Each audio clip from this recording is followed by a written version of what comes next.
Canada is making cuts to both permanent and temporary immigration. The government has just revealed its 2025 to 2027 immigration levels plan, and it looks like they're scaling back. Permanent resident targets for 2025 were originally set at 485,000, but now they've dropped to 395,000. By 2027, that number will shrink even further to 365,000. Now, after comparing the 2024 to 2026 plan to the new 2025 to 2027 plan, here are the biggest changes you need to know. First, there's now an in-Canada focus. So this means the priority will be on helping temporary residents already living in Canada, like international students and temporary workers, transition to permanent residency. For example, in 2025, nearly 83,000 temporary residents, mostly from the Canadian experience class, are expected to become permanent residents. Next, the provincial nominee program is also taking a hit, with targets slashed by more than 50%. The previous 2025 target was 120,000, but it's now been reduced to 55,000, with no growth expected in the following years. This reduction could affect those relying on the PNP pathway for permanent residency. But it's not all cuts.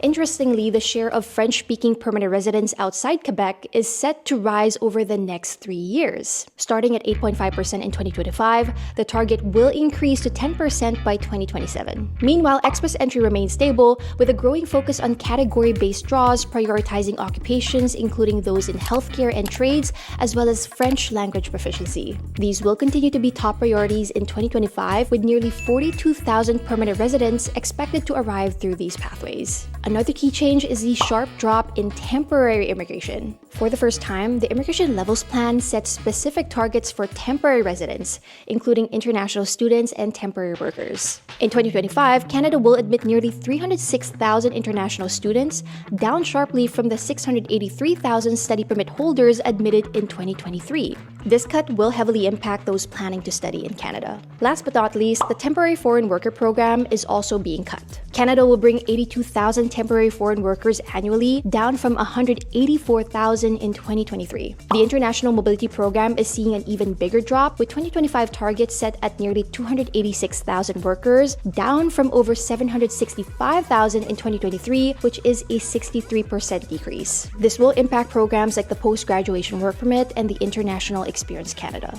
There's more to this, so for a deeper dive into these changes, make sure to check our detailed article for a full breakdown of the most recent immigration levels plan, and don't forget to follow Movie to Canada for all other updates on Canadian immigration.